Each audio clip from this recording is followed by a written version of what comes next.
Ako lang pasahon na. Good evening everyone.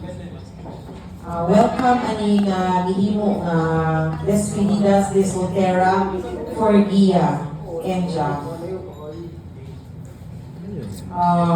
Her last day days of being single. Pila na lang kaadlaw na? Pila kaadlaw na lang? Single? May mo na kang double? Bitaw.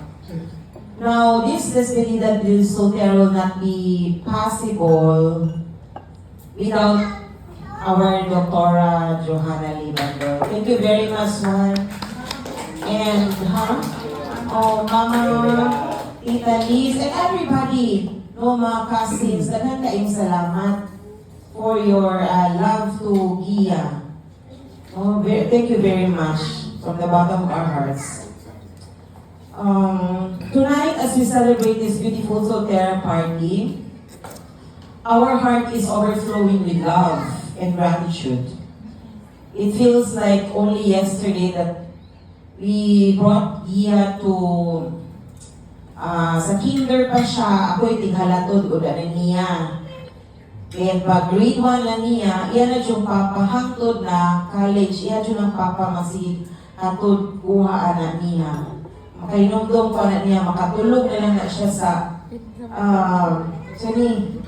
motor, tawon, likod siya papa, then mahapit dito sa bread camp.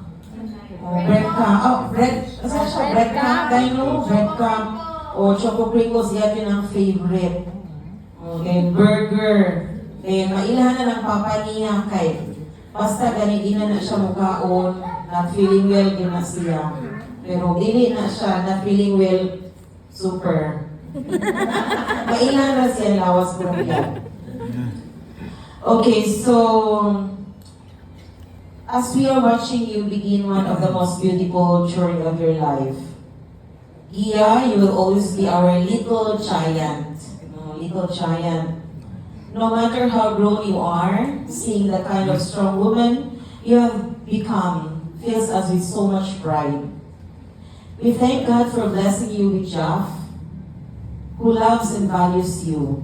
To Jaff, thank you for choosing our daughter and promising to walk beside her to every joy and challenges. Please continue to love, respect, and cherish each other every single day. As you will begin your life together, may you always be filled with love, understanding, and forgiveness, and unwavering faith with God. Iya, ay kalimot tay, simba kanunay. Wala dyan na akong gihanyo ni mo.